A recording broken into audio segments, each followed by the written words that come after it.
네, 오늘 본문 보겠습니다. 에베소서 3장 우리 17절입니다. 에베소서 3장 17절.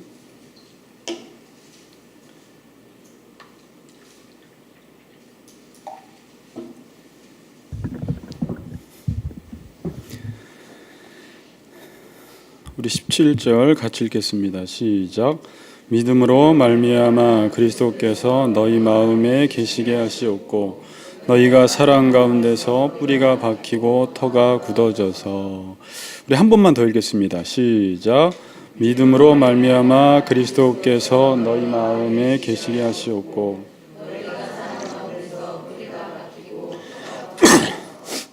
네. 오늘 제목은 마음에 계시는 그리스도입니다. 마음에 계시는 그리스도. 옆 사람과 이렇게 인사합시다. 그리스도가 마음에 계시기를 원합니다. 이렇게 인사합니다. 그리스도가 마음에 계시기를 원합니다. 네.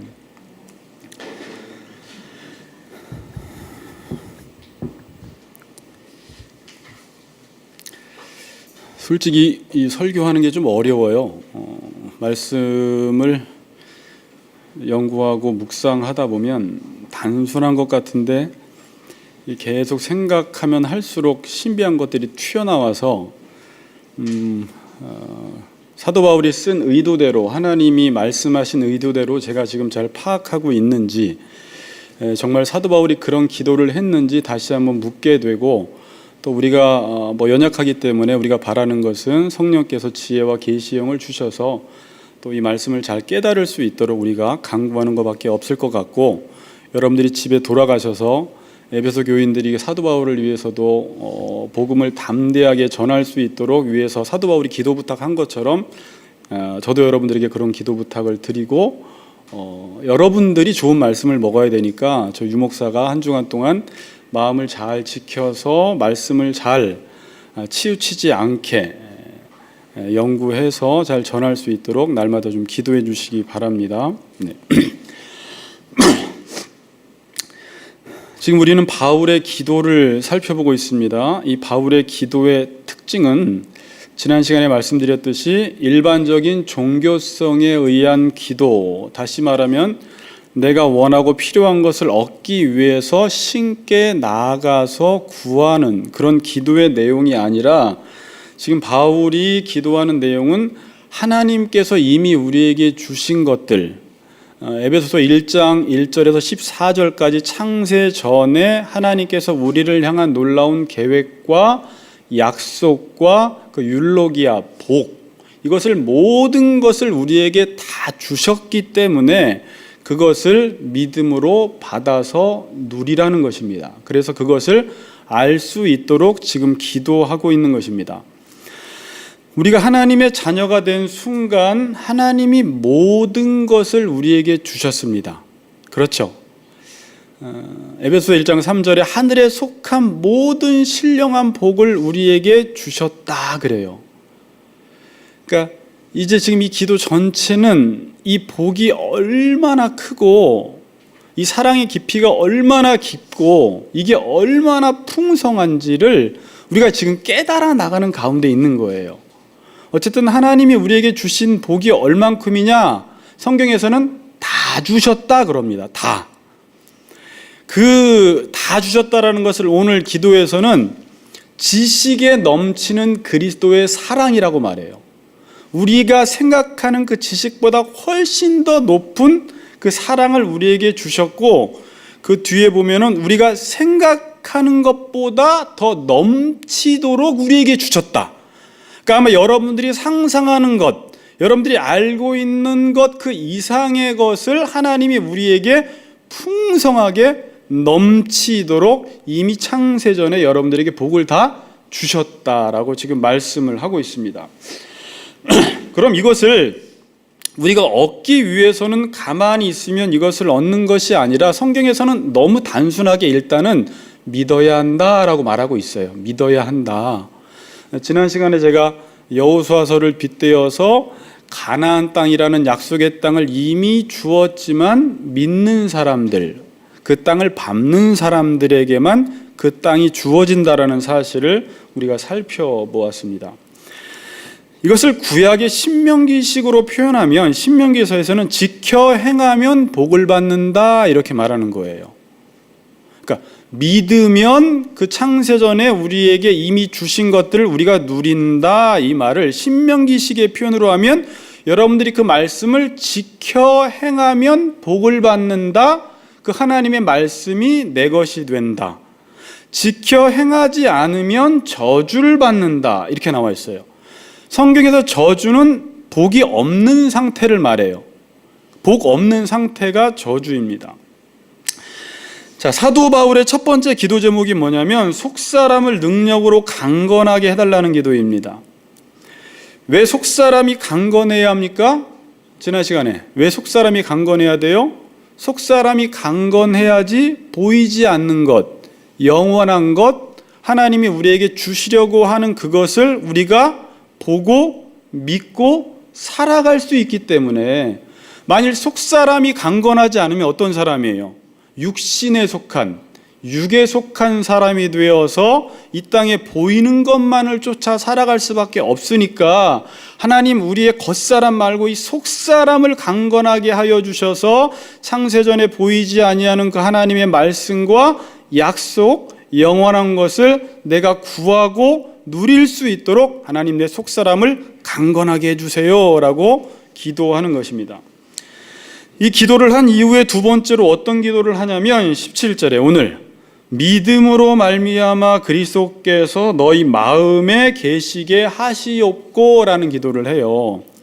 자, 기도는 첫 번째 이거예요. 속사람을 성령으로 말미암아 속사람을 능력으로 강건하게 해주세요라고 기도한 이후에 두 번째는 뭐예요? 그리스도께서 믿음으로 말미암아 그리스도께서 내 마음에 계시게 해달라는 기도를 합니다. 제가 지난주에 살짝 말씀을 드렸지만 하나님이 우리에게 주시려는 것, 하나님의 약속은 모두 그리스도를 통해서 옵니다. 이건 제가 아주 간단하게 말씀드린 거예요.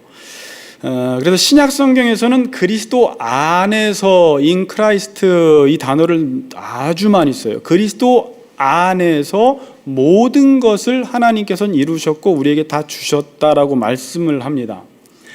자, 하나님이 우리에게 주신 것이 무엇인지를 아는 것과 다시 말하면 하나님의 약속을 아는 것, 하나님을 아는 것과 그리스도를 아는 것은 같은 것입니다. 이건 좀 신학적인 설명이 필요한데 여러분들이 이러잖아요. 내가 하나님을 얼마나 알고 있는가는 그리스도를 아는 지식과 비례해요. 하나님이 우리에게 주신 약속과 복을 알려면 저 멀리 창세전에로 갈 필요가 없어요. 그냥 그리스도를 알면 그리스도 안에 모든 지혜와 지식의 보화가 다 들어있기 때문에 그리스도를 알면 하나님을 알게 되고 하나님이 우리에게 주신 약속을 알게 되는 거예요. 자, 제가 간단하게 말씀드려 볼게요. 성경은 지금 이 보이지 않는 것을 보이는 것을 통해서 우리에게 설명하기를 원하세요.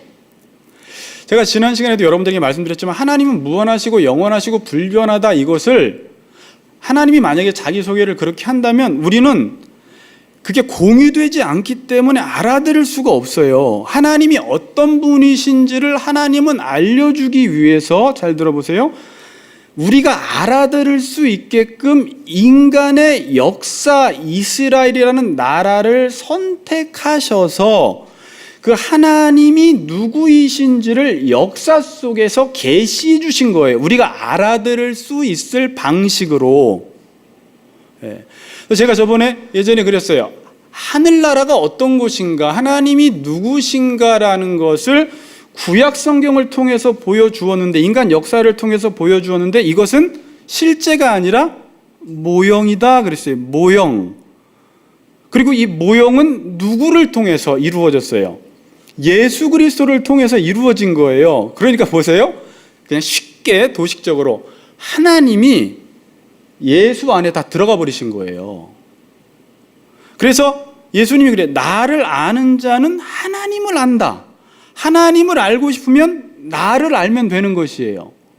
하나님이 누구신지를 교회 안에 다 담아버리셨어요. 그냥 그래서 교회가 뭐예요? 예수가 머리고 우리가 그의 지체된 그곳에 하나님 나라를 이 안에 다 담아버리신 거예요. 그래서 예수를 알면 하나님을 알게 되는 거예요. 모든, 그냥 잠깐 요거는 오래 설명 안 할게요. 모든 구약 성경의 모형은 예수님을 통해서 다 성취가 돼버린 거예요. 성전도 예수님을 통해 성취가 되고, 선지자, 제사장, 왕직도 예수님을 통해 성취가 됐고, 구약의 율법도 예수님을 통해 성취가 됐어요. 그래서 산상설교에서 5장 17절에 내가 율법이나 선지자를 폐하러 온 줄 생각지 말라. 폐하러 온 것이 아니요 완성하러 왔다. 그러니까 모든 하나님께서 이루고자 하시는 그 율법, 하나님께서 행하시고자 하시는 모든 것이 예수님을 통해서 완성이 돼버렸기 때문에, 그리고 그 예수님은 멀리 저 하늘에 계신 분이 아니라 그냥 우리 몸의 지체의 머리가 되셔서 나랑 연합되었기 때문에 여러분들은 예수를 알 수밖에 없는 지금 관계를 맺고 사는 거예요. 예수를 안다는 건 뭐라고 했어요? 하나님을 알아가는 거예요. 그러니까 하나님을 아는 게 쉬워요, 어려워요? 쉬운 거예요. 그러니까 자, 제가 저번에 그랬어요. 하나님은 무한하다, 영원하다, 불변하다 그래요. 그럼 하나님이 이제 이렇게 말씀하십니다. 지식적으로 사랑이 내가 하나님인데 나는 사랑이 무한하고 나는 사랑이 영원하고 사랑이 불변해 이래도 그 사랑을 구체적으로는 우리가 알 수가 없어요. 그래서 예수님, 하나님이 육신의 몸을 입고 성육신 하셔서 실천 신학을 하신 거예요. 사랑이 뭔지를 직접 보여주신 거예요. 십자가를 통해서. 여러분, 사랑을 알 때 십자가의 사랑을 통해서 하나님의 사랑을 아는 게 쉬워요? 하나님의 사랑은 영원하고 무한하고 불변하다 이렇게 가르쳐 주는 게 쉬워요. 십자가를 통해서 모든 섬김이 뭔지, 희생이 뭔지, 사랑이 뭔지, 의가 뭔지, 거룩이 뭔지가 예수님에게 다 완성이 돼 버렸어요. 그래서 예수님을 보면 하나님을 알 수 있는 거예요.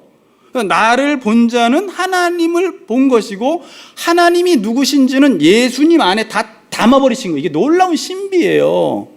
좀 깨달아 주세요. 제가 압축화일이 생각났어요. 예수님이 압축화일이에요. 그래서 예수님을 알면 구약 성경이 풀려지고 예수님을 알면 하나님이 누구신지 알아요. 근데 그 예수님은 어디 계신다? 내 신랑이 되셔서 내 머리가 되셔서 나와 연합해 있다. 하나님 아는 게 쉽다, 어렵다? 쉽다. 이런 논리예요.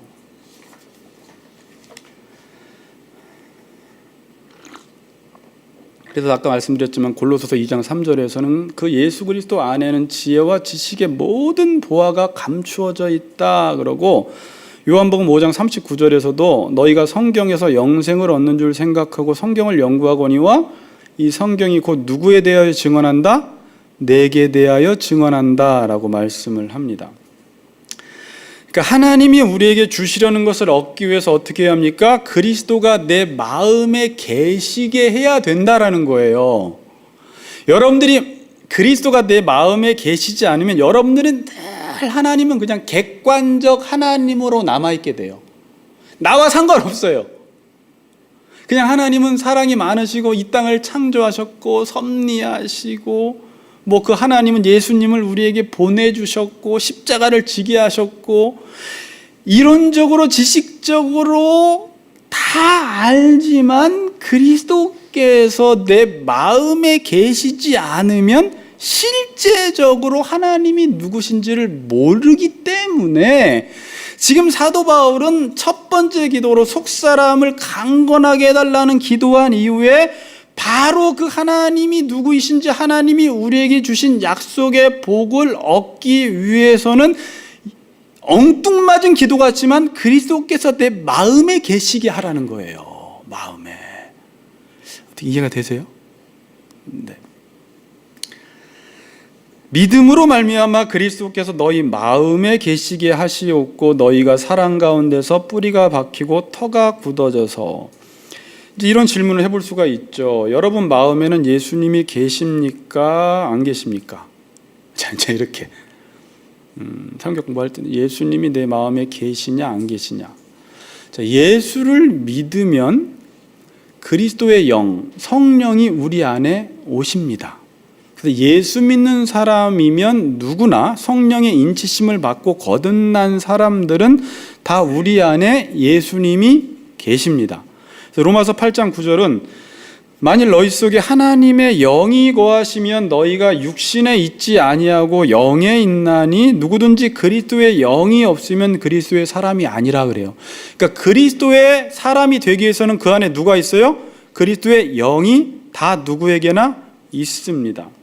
그런데 지금 사도 바울은 지금 기도를 하는데 그리스도께서 내 마음에 계시게 해달라는 것은 지금 예수 믿고 이미 내 마음속에 오신 그 예수님이 또 내 마음속에 와달라고 기도하는 게 아니라 이 내 마음속에 거하게 해달라는 것은 지속적으로 예수님이 내 마음속에 거하게 해달라는 기도예요.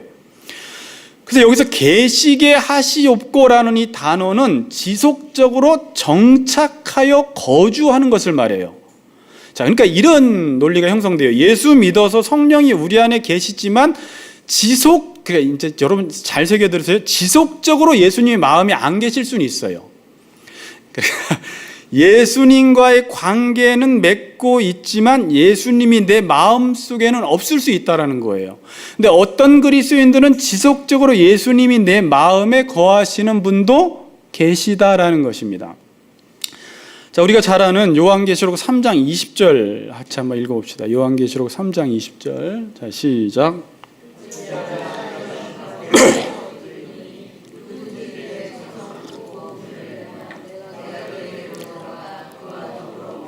그는 나와 더불어 먹으리라. 보통 우리가 이 구절을 언제 인용하며 사용하죠? 보통 그랬어요. 예수 믿지 않는 사람들에게 이 구절을 인용하면서 라성도님, 지금 예수님이 당신의 문 밖에 서서 두드리고 계십니다. 얼른 문을 열고 예수님을 영접하셔서 하나님의 자녀가 되시기를 바랍니다. 할 때 이 구절을 우리가 썼는데 이 구절은 처음 예수 믿는 사람들에게 영접용으로 쓰는 구절이 아니에요. 지금 이 구절은 요한계시록 3장의 라오디게아 교인들, 이미 성도가 된 사람들에게 주시는 말씀이에요. 이미 성도가 된 사람들에게. 지금 라오디게아 교인들은 여러분들 어떤 상태에 있냐면 차지도 않고 덥지도 않고 미지근한 상태 속에 있어요. 자기들 스스로는 나는 부요하고 부족함이 없다라고 말하지만 예수님이 그 라오디게아 교인들을 볼 때는 헐벗고 굶주리고 눈멀고 연약한 사람으로 그들을 바라보고 있어요. 왜 그런 거예요? 그들은 예수를 믿었다고 하지만 세상적으로는 참 부요할 줄 모르지만 영적으로는 아주 가난한 사람들이에요. 그래서 그들을 향하여 주시는 말씀이 이 말씀이에요. 라오디게아 교인들아, 지금 예수님께서 문 밖에 서서 두드리는데 너희가 그 음성을 듣고 문을 열면 예수님이 네 마음속에 들어가신다. 그래서 그와 함께 교제를 나눌 수가 있다라고 지금 권면하는 구절입니다. 누구에게? 이미 성도가 되고 하나님의 자녀가 된 사람들에게 이 말씀을 주는 것입니다. 자, 여러분, 부부끼리도 부부라는 관계는 맺고 있을 수 있습니다. 그런데 남편의 마음에 부인이 없을 수 있어요. 서로 부부 사이인데 서로의 마음에 남편이 없을 수 있고 아내가 없을 수 있습니다. 그래서 가끔 여러분들은 안 그러나요? 아내가 그럴 때 있죠. 당신 마음에는 내가 없는 것 같아. 온통 다른 생각뿐이야. 도대체 당신 마음에는 내가 있는 거야? 없는 거야? 이미 신부가 됐고 결혼해서 사는데 저 사람 마음속에는 온통 다른 것만 들어있는 것 같은 거야. 딴 여자가 있나 혹시? 마음에는 없는 거야, 내 마음에는. 그러시지 않죠? 네. 성경에서 마음이라고 할 때는 인격의 중심을 마음이라고 합니다. 지정의의 중심. 그러니까 여러분들은 항상 이 인격의 중심에 마음이 있기 때문에 사람은요, 마음에 있는 것을 말하고 마음에 있는 것을 행동하게 되어 있어요. 마음에 없는 건 안 합니다, 인간은. 마음에 있는 것만 해요. 마음에 있는 것을 말하고 마음에 있는 것만 행동해요. 여러분 안에는 예수님이 있어요, 없어요? 계세요, 안 계세요? 계신 것 같은데 마음에는 없을 수 있어요. 교회는 다니고 모든 종교 활동은 하는데 마음에 예수님은 안 계실 수 있습니다. 마가복음 7장 6절 보면 예수님이 바리새인들에게 이런 말씀을 하세요. 앞에 구절이 있습니다. 이 백성이 입술로는 나를 공경하되 마음은 내게서 멀도다 그래요. 뭐라고요? 입술로는 예수님을, 하나님을 공경해요. 그래서 뭐 찬양도 할 수 있어요. 주님의 기쁨 내기 원하는 입술로는 공경할 수 있어요. 성경 공부도 할 수 있어요. 교회 나와서 하나님을 공경할 만한 행위들을 다 할 수 있지만 너희들은 지금 마음은 내게서 떠나 있어. 마음은 내게서 멀어 그러는 거예요. 그러니까 인간만 이런 외식을 할 수 있다는, 이 말은 지금 외식을 이야기하다가 이야기한 거예요. 너희는 외식자다. 겉으로는 하나님 공경하는 것 같지만 마음은 내게서 너무 멀다라는 걸 지금 예수님은 알고 있어요. 근데 우리는 속을 수 있어요. 왜? 우리는 우리 스스로를 잘 속여요. 그래서 외식할 수 있기 때문에. 그리고 자기가 마음에는 예수님도 없고 겉으로는 하나님과 가까이 하는 것 같으니까 자신이 스스로 누구에게, 그 사람에게 당신은 예수님이 마음에 계십니까? 안 계십니까? 물으면 자신이 스스로 속아서 자기도 모르게 마음에 계십니다라고 말할 수 있어요. 근데 안 계실 수 있다라는 거예요. 그리스도께서 내 마음에 계시냐라는 것입니다. 아까 계시다가 뭐라고요? 정착하여 계속 거주하는 것. 누가? 그리스도께서 내 마음에 정착하여 거주하라는 것입니다. 그리스도가 뭐예요? 여기서 예수라고 안 하고 그리스도라고 말해요. 예수는 구원자라는 의미고 그리스도는 뭐예요? 메시아, 기름 부음을 받은 자.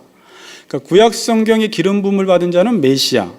그게 헬라식 표기로 그리스도, 왕이라는 의미예요.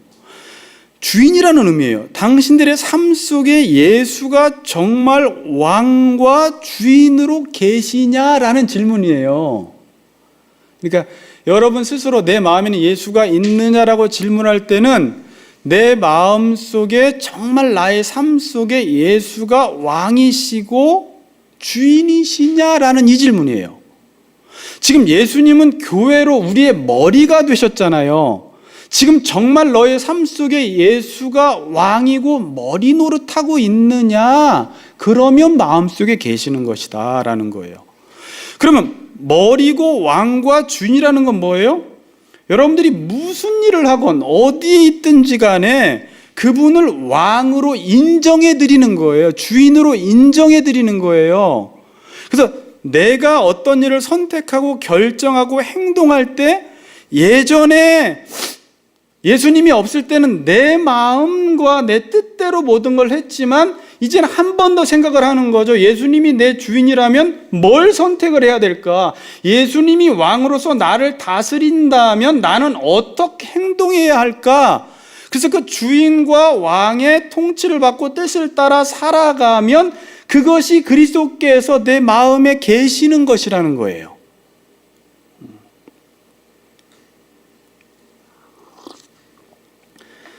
볼지어다 내가 문 밖에 서서 두드리노니 누구든지 내 음성을 듣고 문을 열면 내가 그에게로 들어가 그로 더불어 먹고 그는 나와 더불어 먹으리라. 주님은 우리의 마음 문을 두드리신다고 말씀하십니다. 자, 예수님이요, 여러분들 마음 문 하나 열지 못해서 들어갈 수 없어서 두드려서 제발 나 좀 들여보내줘 이러시는 걸까요? 예수님은 문 열고 확 들어오실 수 있어요. 근데 그렇게 안 하세요. 여러분이 예수님이 문 밖에서도 두드리시는 그림 본 거 있어요? 화가가 그린 그림? 보신 적 있죠? 이렇게 그림에 문이 있고 예수님이 뚝 해서 뚝뚝, 제가 인터넷 다시 쳐보니까 그 그림 예전에 많이 본 그림이에요. 그 화가가 어떻게 그렸는 줄 알죠? 바깥에는 손잡이가 있어요, 없어요? 손잡이가 없어요. 안에만 있어요.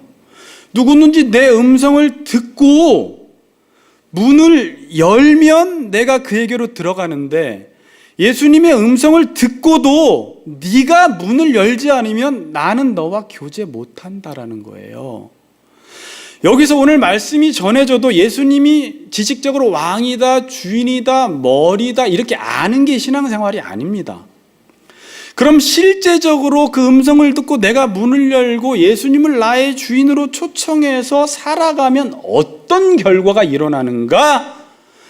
나는 그와 더불어 먹고 그는 나와 더불어 먹는다. 그러니까 우와, 예수님이 맛있는 거 주시려나 보다. 그게 아니라 교제하는 놀라운 역사가 일어난다라는 거예요.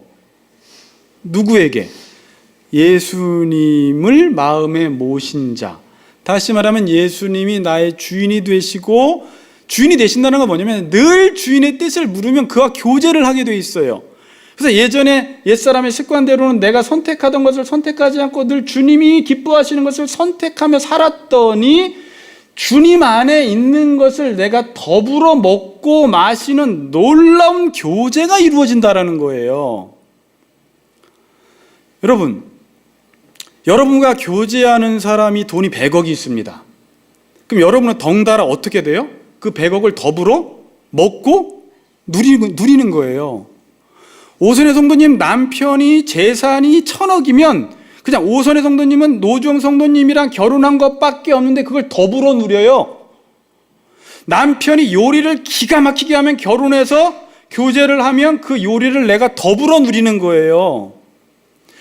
예수님은 우리에게 생명도 주시고 풍성한 삶도 주시고 목마르지도 않게 하시고 좋은 걸 우리에게 주시는 분인데, 그분과 교제를 하면 그분과 더불어 먹고 마시는 놀라운 교제가 우리 삶 속에 일어난다라는 것입니다. 여러분, 우리 주님이 우리의 마음에 계시기 위해서 가장 먼저 되어야 할 것은 예수님이 우리의 주인 왕이 되셔야 합니다. 그런데 저는 이것보다 예수님이 우리의 마음에 계시기 위해서 우리가 먼저 훈련돼야 할 부분은 이거라고 생각해요. 주님을 의식하는 삶을 살아가야 돼요. 따라해 봅시다. 주님을 의식하는 삶을 살아라. 그러니까 주님이 이렇게 안 계신데 억지로 이렇게 의식하라는 게 아니라, 보이지 않지만 지금 나와 함께 하시는 그 주님, 지금 나의 신랑이 되시고 내 머리가 되신 주님이 계시다라는 것을 의식하는 데서부터 교제가 이루어지기 시작해요. 그러니까 저는 여러분들에게 먼저 여러분 예수님을 주인으로 왕으로 모십시오라고 저는 먼저 말하기 전에, 지금 성도들의 삶의 문제, 저의 삶의 문제를 보면 우리는 주님을 의식하지 않는 게 문제예요. 나와 함께 계시는데 마치 투명인간 취급하는 거예요. 결혼을 해서 남편이 옆에 있는데 남편이 있건 없건 무시해버리는 거죠. 그러면 어떻게 해야 돼요? 의식해야 돼요. 왜? 주님은 늘 우리와 세상 끝날까지 함께 하신다고 약속하셨고, 그리스도의 영은 우리 안에 이미 내주에 계십니다. 그래서 히브리서 11장 6절에서 믿음이라는 것은 하나님께 나아가는 자는 반드시 하나님이 계신 것을 믿으라고 했어요. 의식하라는 거죠.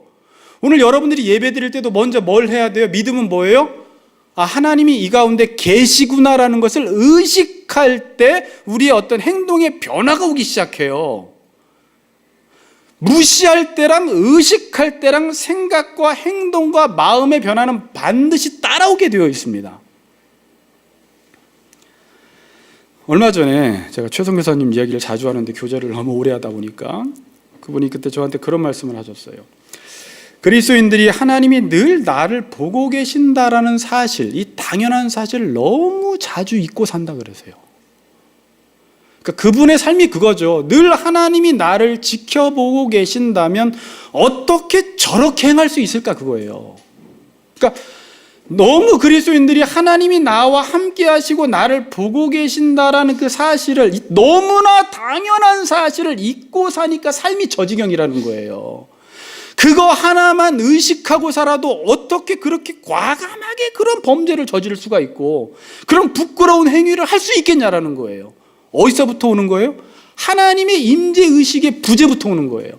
하나님이 나와 함께 하신다, 내 안에 계신다, 모든 것을 감찰하신다, 나의 머리털까지 세신바되었다, 안고 일어섬을 아신다, 내 모든 생각도 통찰하신다라는 그 하나님 앞에 두려움이 없는 거예요. 그러니까 그렇게 살아간다라는 거예요.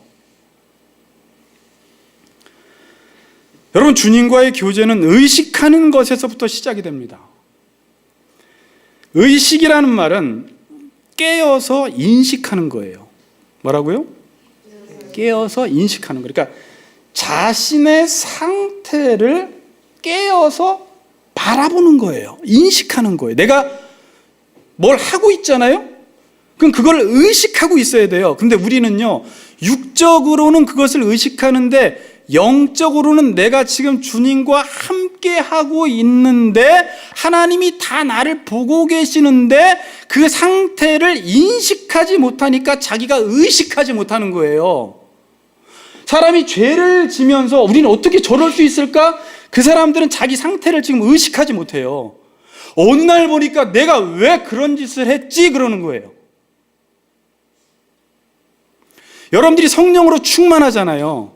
그럼 자기를 의식하게 되고 인식하게 돼요. 자기가 행하고 있는 것을 객관적으로 바라볼 수 있는 눈이 생겨요. 성령 충만하지 않을 땐 그냥 하나님 앞에서 살면서 직장에서나 사회에서나 가정에서나 엉망으로 사는데, 성령이 충만하면 마치 자기가 자기에 쑥 빠져나와서 내 모습을 바라보면서 어떻게 저렇게 살아갈 수 있을까? 라는 이러한 의식이 생겨요. 영적 의식. 이게 깨어있다 그러는 거예요. 깨어있어라. 자기를 인식하는 거예요. 근데 영적으로 어두우면요, 자기가 온갖 지저분하고 더러운 일, 부끄러운 일을 행하면서도 아무렇지도 않아요. 지금 뭐 한 거예요? 의식이 죽어 있는 거예요. 영적으로. 의식은 뭐라고요? 깨어서 나를 객관적으로 나의 상태를 인식하고 바라보는 것.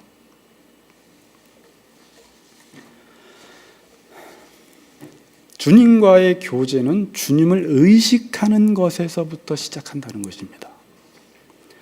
아침에 일어나서 주님을 의식하는 거예요. 한번 연습해 보세요. 내가 그분 앞에 있구나.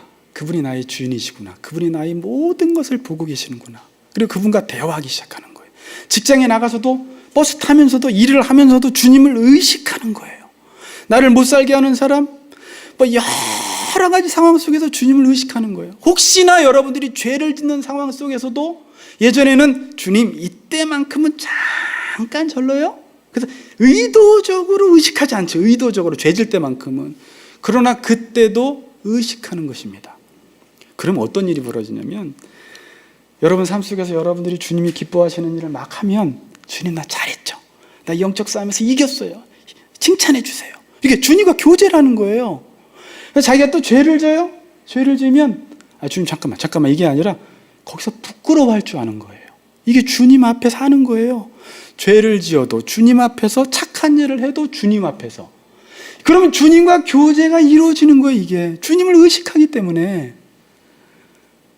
근데 보면 많은 그리스도인들이 여기서는 주님을 조금 의식하다가 2시까지 한 의식하다가 2시 10분 정도가 되는 시작되는 순간부터 바로 내가 주인이 되어서 예전에 하던 패턴과 습관대로 그대로 가버리고, 또 다시 주일날 8시, 조장들은 한 7시부터 성도들은 한 9시부터 의식이 생기기 시작해요. 다시 이제 조장들은 7시부터 테이프를 한번 듣고 저기 팟빵을 듣고 오고 이렇게 하다가, 그러나 또 2시가 딱 넘어가는 순간 주님은 땡 사라지는 거죠. 그러니까 주님과 교제를 나누지 못해요.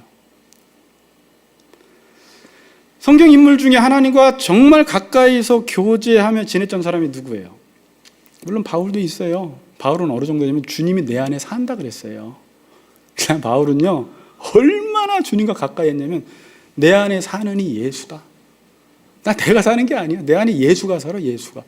얼마나 주님과 친밀하게 교제를 나누었으면 내 안에 사는 게 예수다 그래요. 내가 그리스도와 함께 십자가에 못 박혔나니 그런즉 이제는 내가 사는 것이 아니요 내 안에 예수가 사는 것이다. 말을 해도 예수처럼, 봉사를 해도 베드로후서에 하나님이 봉사하시는 것처럼, 말하려면 하나님이 말하는 것처럼 모든 생활 속에 그리스도께서 내 안에 함께 하시고 나를 보고 계신다라는 철저한 하나님의 임재 의식 가운데 살았다라는 거예요. 제가 시편을 찾다 보니까 다윗 얘기하려고 그래요. 다윗처럼 하나님과 친한 사람이 없는데 다윗은 왜 친했냐? 늘 하나님을 의식하고 살았어요. 왕인데. 여러분, 그냥 쫄병은 의식하고 살 수 있어요. 너무 힘드니까. 저도 저기 이등병 때는요, 자꾸 하나님 찾게 되더라고요. 외롭고 힘들고 엄마 보고 싶고 막 이러니까 막 문 쓰는 것도 힘들고 수성부에서 따귀 맞는 것도 힘들고 다 힘드니까 자꾸 하나님 찾게 돼요. 주일날 가고 싶고. 근데 병장 되면 안 가요, 군대. 다윗은 지금 왕이에요, 왕.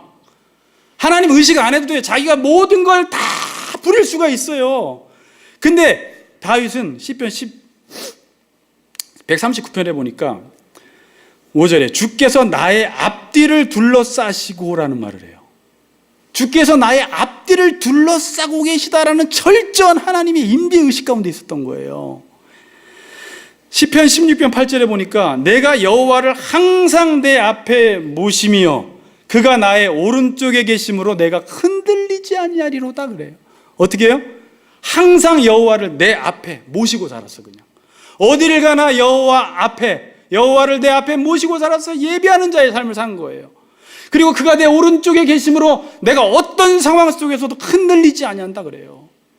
여러분, 지지난주 여름 수련회 때 사무엘상 20장 이후를 살펴보았지만 왕이 사울에게 쫓겨서 다윗이 도망가는 상황 속에서도 하나님께 계속 물어요. 그일라 백성을 죽이리까 말리까, 뻔한 상황인데도 자기의 판단력과 자기의 지혜로 결정하지 않고 하나님께 묻고 물으니까 하나님이 계속 대답해 주세요. 그리고 결국 다윗이 깨달은 하나님은 저 멀리 있는 무한하시고 영원하시고 불변하시고 위대하시고 창조주 하나님, 이런 객관적으로 하나님을 아는 게 아니라 시편 23편에 보면 여호와는 나의 목자이시니 내가 부족함이 없으리로다 그래요. 그분은 나의 삶을 잘 인도해 가신다라는 거예요. 언제도 사망의 음침한 골짜기, 여러분들이 고난과 환난의 자리에서도 하나님이 나와 함께 하시기 때문에 내가 해를 두려워하지 않을 것은 주께서 나와 함께 하심이니라 라고 고백을 해요. 그 정도로 다윗은 하나님을 의식하며 산 거예요. 설교 준비하고 이번 주에 아내도 옆에 있었지만 제가 이 현재 훈련을 더 해야 되겠다. 그러니까 달라지기는 해요. 쉽게 다른 짓 잘 못해요. 조금 달라져요. 의식한다는 게 그렇게 중요해요.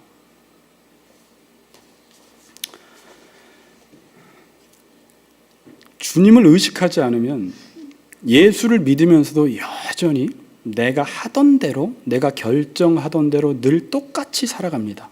이걸 습관이라고 해요. 이렇게 사는 게 믿음이 없는 거예요. 자, 아까 믿음으로 말미암아 그리스도께서 내 마음에 계시게 하옵시고, 예수님이 나의 신랑이시라면 이제 그분과 믿음으로 내 앞에 계시고 내 안에 계시다라는 사실을 믿고 교제해야 되는데, 예수를 믿고도 여전히 신랑이 생겼는데도 신랑 없는 것처럼 내가 혼자 살았을 때, 노총각으로 혼자 살았을 때처럼 내가 하던 대로 내 습관대로 살아가더라는 거예요.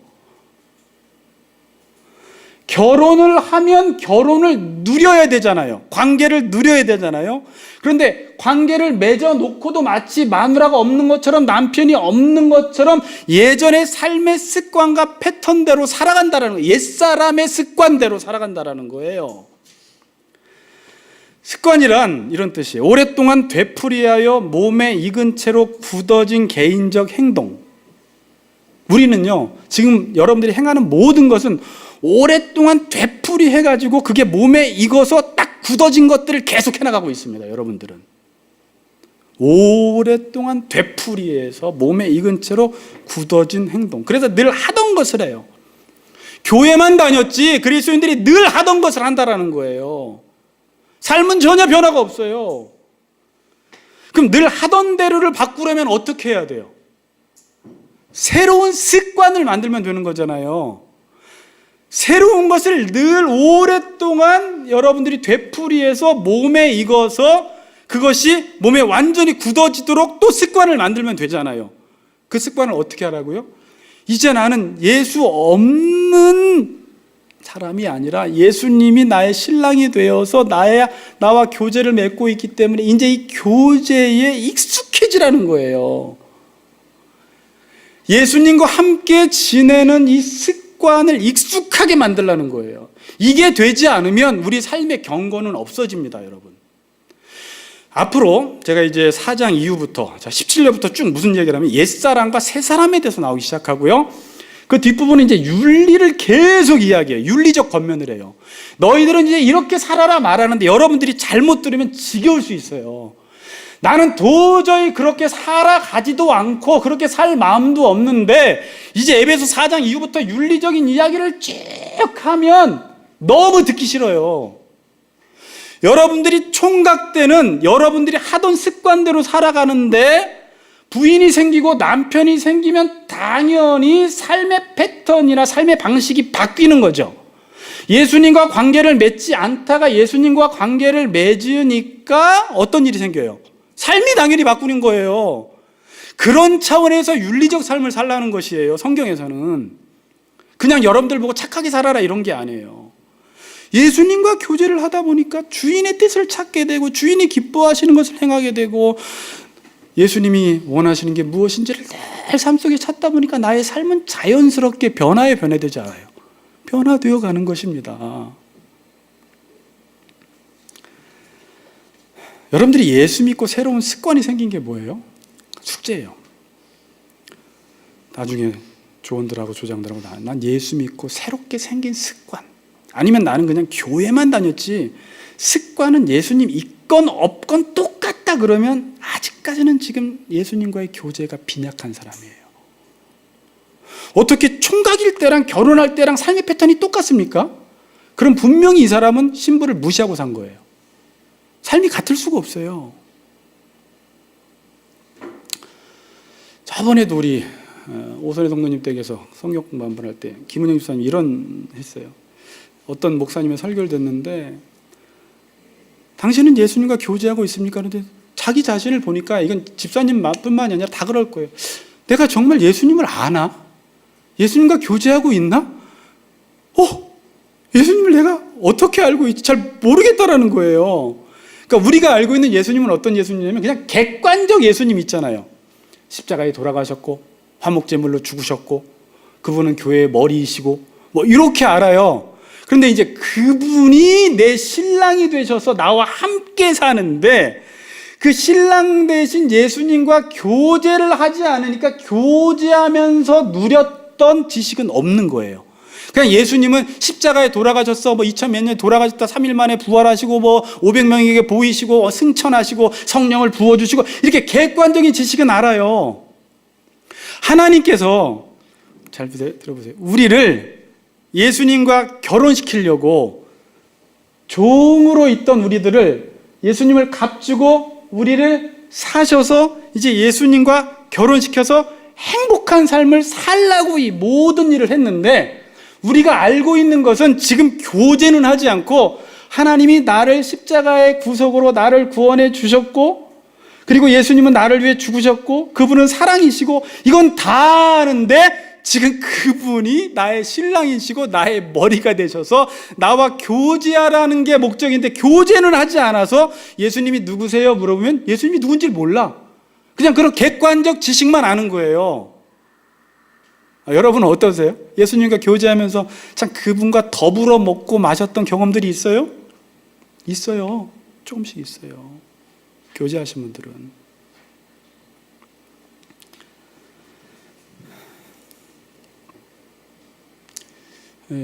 그래서 교제하지 않는 분들이 말씀을 들으면 참 답답할 것 같아요. 만약에 제가 예수님과 교제하지 않는데 어떤 목사님이 여러분 예수님과 교제하면 풍성한 삶을 삽니다. 아멘. 그랬어요. 예수님과 교제하면 영원히 목마르지 않습니다. 아멘. 다 했는데 실제적으로는 나는 그걸 전혀 못 느끼고 있는 거야. 그래서 힘이 없어.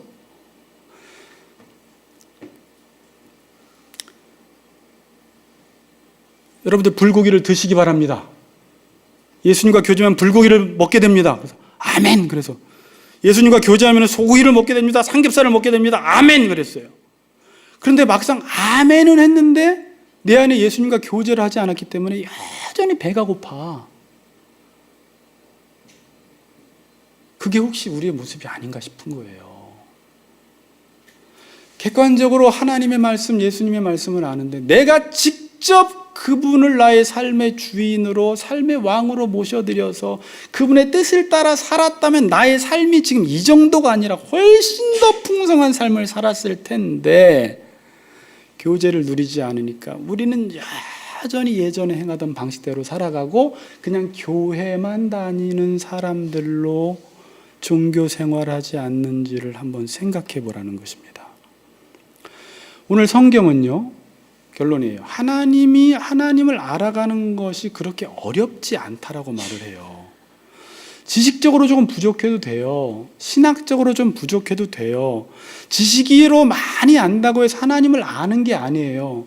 아까 그랬어요. 하나님을 예수님 안에 압축 화일로 다 넣어버렸기 때문에 지금 여러분들이 신랑 되신 예수님과 교제를 하면 예수님, 하나님을 알아요. 그래서 연세 드신 분들도 노인들도 무식한 사람들도 신학 지식이 많은 사람들보다 실제적으로 그분의 말씀대로 그분을 의식하며 산 사람들은요, 똑똑한 사람보다, 지식적으로 아는 사람보다 예수님을 더 많이 아는 사람들이 있어요. 어떤 사람이? 교제를 한 사람들이.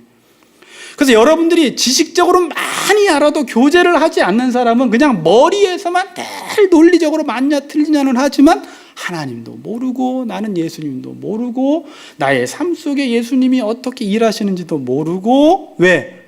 예수님이 나를 거부한 게 아니라 내가 문을 안 열었기 때문에.